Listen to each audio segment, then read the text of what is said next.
সাওয়াল আমার ছোট থাকতেই সবচেয়ে আদরের, সবাই ভালোবাসতো, সব কিছু করে থাকলো সাওয়াল আর আলম।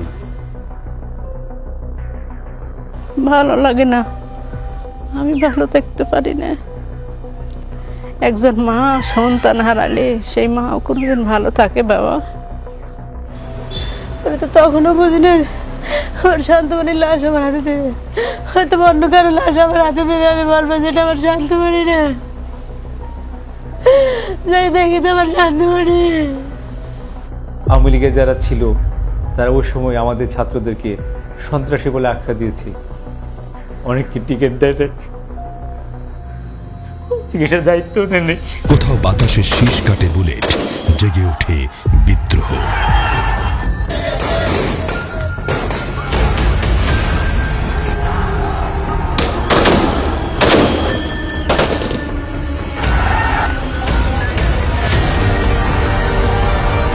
আন্দোলনে এখানে মূল সারি যারা সমন্বয়ক ছিল তাদের সাথে একদম 1 জুন থেকে 36 জুলাই পর্যন্ত কন্টিনিউয়াস আমার সাথে যোগাযোগ হতো।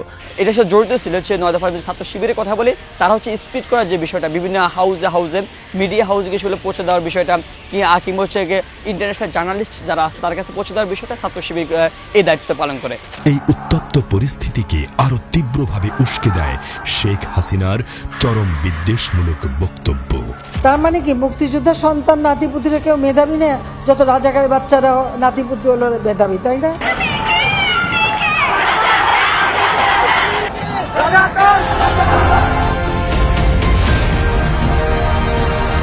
আমি যখন আমার টি শার্টটা তুলি তখন দেখি যে নারী বুড়ি সহ সামনে বের হয়ে গেছে। কুরবানিতে আমার গরু জবাই দিলে যেরকম রক্ত প্রবাহ থাকে সেরকম রক্ত মানে ফিনকিতে ছুটতেছিল রক্ত।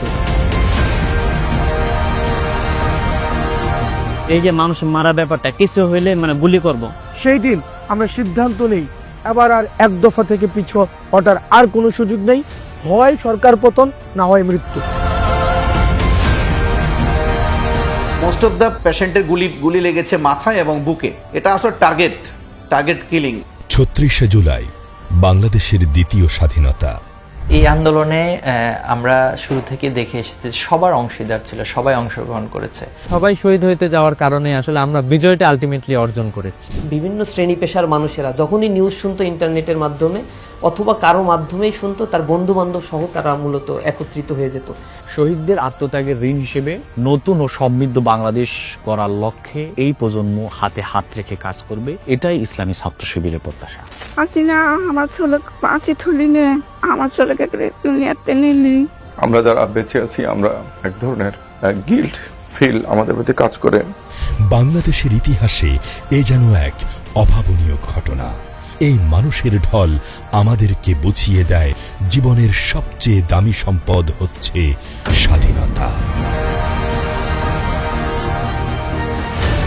এই চোখ যা দেখেছে, এই কান যা শুনেছে, এই মুখে যে স্লোগান উঠেছে তা মুহূর্তেই আলাদা করে দিয়েছে ইতিহাসের গতিপথ। কি ঘটেছিল এই সময়?